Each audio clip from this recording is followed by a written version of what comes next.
Samantha Josephson. She was 21 years old and was getting ready for her last year of law school. She was living with her boyfriend in Pennsylvania, going to parties and having the greatest time of her life. Samantha was going to be a lawyer that her parents would be proud of. She spoke with her dad almost every day, and he would tell her how proud he was to be her father. And it seemed like nothing could go wrong. Until everything did. It was a beautiful night, and Samantha and her friends decided to enjoy the chill evening at the Five Points District in downtown Columbia. After a perfect evening of drinks, laughter, and enjoyment, Samantha decided it was time to go home. She checked her mobile phone, and seeing that it was 2 a.m. in the morning, she figured that the safest transportation at this time was to get an Uber. At exactly 2:09 a.m., Samantha stood outside the Bird Dog Bar, waiting for her Uber to pull up. Almost immediately, a black Chevrolet pulled up beside her, and Samantha proceeded to enter the vehicle. Everything seemed normal, according to plan, until she realized two things. 1.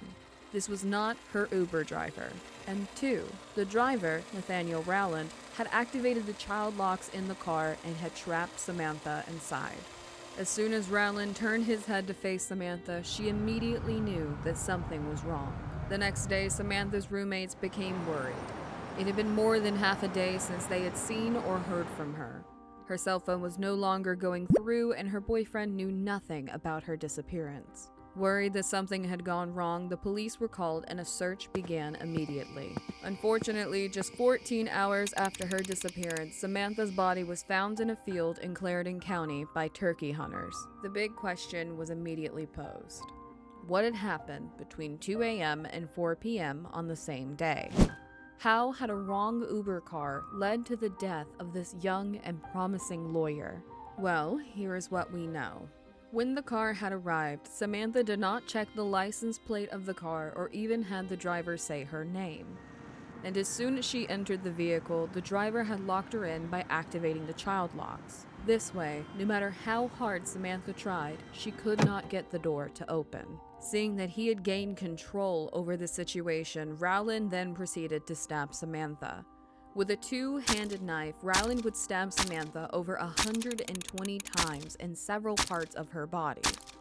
But despite how much blood that she had lost, Samantha refused to give up. She fought against Rowland with every strength she had that one of the strikes went through her right hand. But Rowland was not giving up either.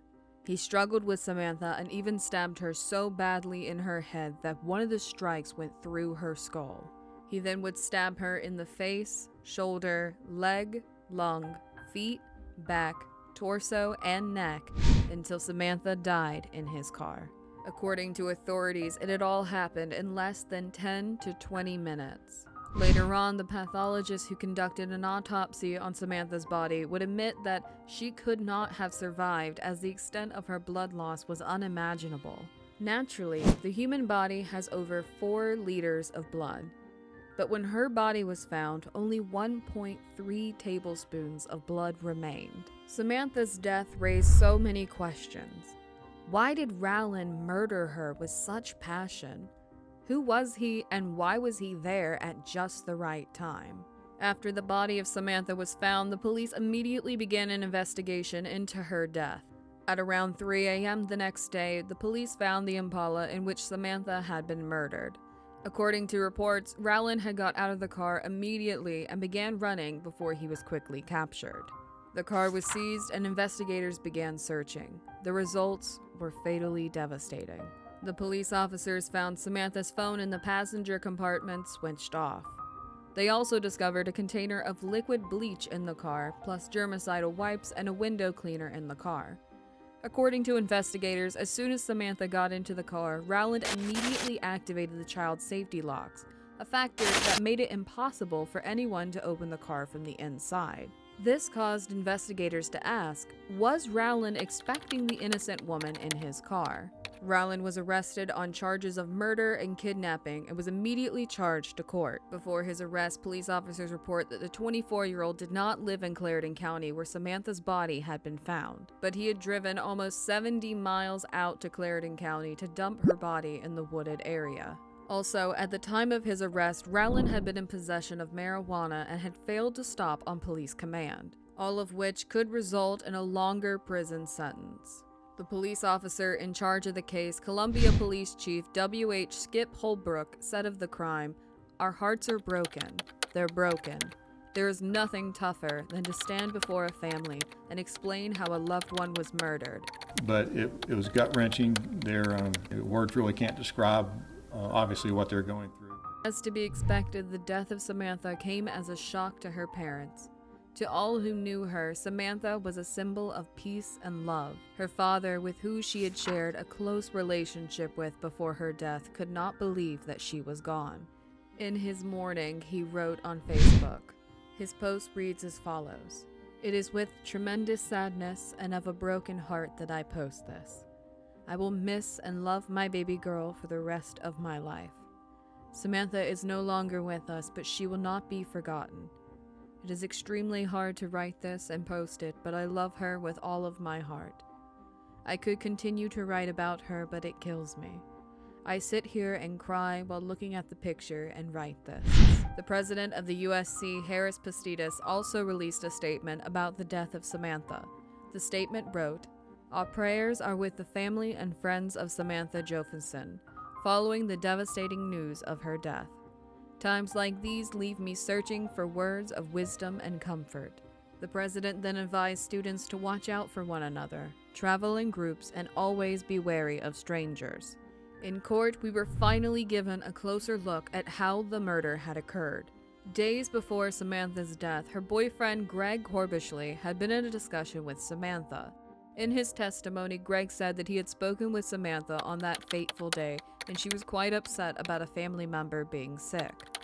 He had assured her that everything would be fine and urged her to enjoy herself. Corbishley said in his testimony, I told her to get her mind off of it, to go out with her friends, that she had just worked so hard, got into law school. You know, she deserved to have a night to celebrate that and have fun with her friends.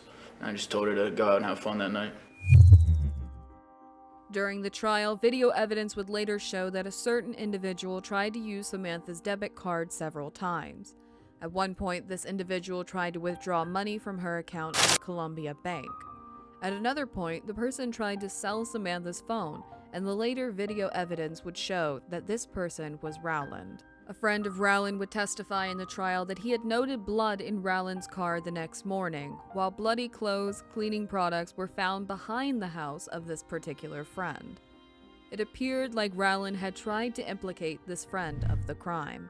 At the end of the trial, it was revealed that Rowland had stabbed Samantha over 120 times while she had struggled to break free from her captor. She had fought, screamed, and tore at him, but none was unfortunately enough to save her life. The judge eventually sentenced Rowland to life in prison, and according to South Carolina law, a person convicted of murder is not eligible for parole. Despite this sentence, Marcy Josephson, Samantha's mother, did not feel any better.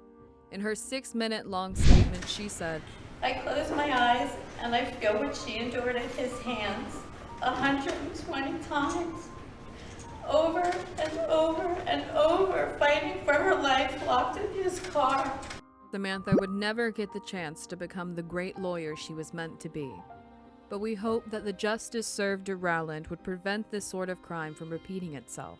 May the beautiful soul of Samantha Josephson keep resting in peace. Thank you for watching Beyond Crime. If you enjoyed this episode and want to support more true crime content, don't forget to like, subscribe, and comment to let us know what you thought of this case.